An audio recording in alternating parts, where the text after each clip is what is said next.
नमस्कार। हाल ही में आप सबको पता है कि जबलपुर में जो एक दुर्घटना हुई, बहुत दिल दहलाने वाली, जिसमें जाने कितनी जिंदगियों ने जो थे अपने हाथ धोए, और एक तस्वीर जो बहुत वायरल हो रही है माँ बेटा वाली, सब कुछ देखा। लेकिन हमने क्या कभी सोचा इस बारे में कि हम लोग भी कुछ करते हैं? देखिए, सरकार और जनता दोनों को ऐसे करके काम करना पड़ता है।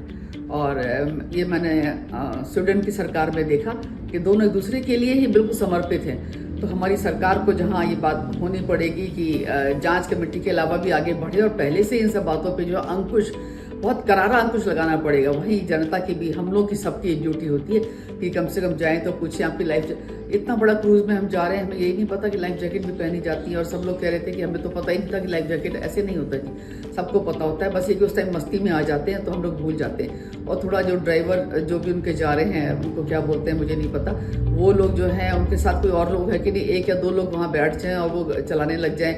और उसके बाद कोई हमारे पास जो मौसम की अलर्ट है, वो अगर वो मना कर रहे हैं तो आप लोग बच जाइए कि हमें नहीं जाना, वो किसको बैठा के जाएगा फिर उसके बाद आगे।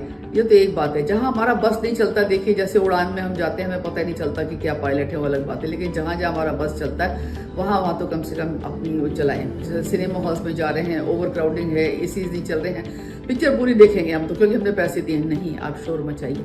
देखिए, अपनी जान अपने हाथ में होती है, कल को हो जाए तो फिर वही बात है कि लकीर के फकीर की तरह बस उसको हम ढोल सा पीटते रहते हैं और हम आगे कुछ नहीं पढ़ पाते। तो प्लीज़ मेहरबानी करिए, अपनी ज़िंदगी अपने आप बचाने की कोशिश। प्रोबेबिलिटीज़ होती है, कोई कह जी वहाँ सड़क पे जाते हैं तो भी हो जाता है, सब कुछ हो जाता है, लेकिन प्रोबेबिलिटी क्यों बढ़ानी है जी, है ना। तो अपनी प्रोबेबिलिटी को कम करने के लिए जागरूक बनिए। यही चीज़ परिवार में भी आती है, परिवार बहुत इंपॉर्टेंट होता है। फिर मिलेंगे, नमस्कार। मैं डॉक्टर अंजना शर्मा।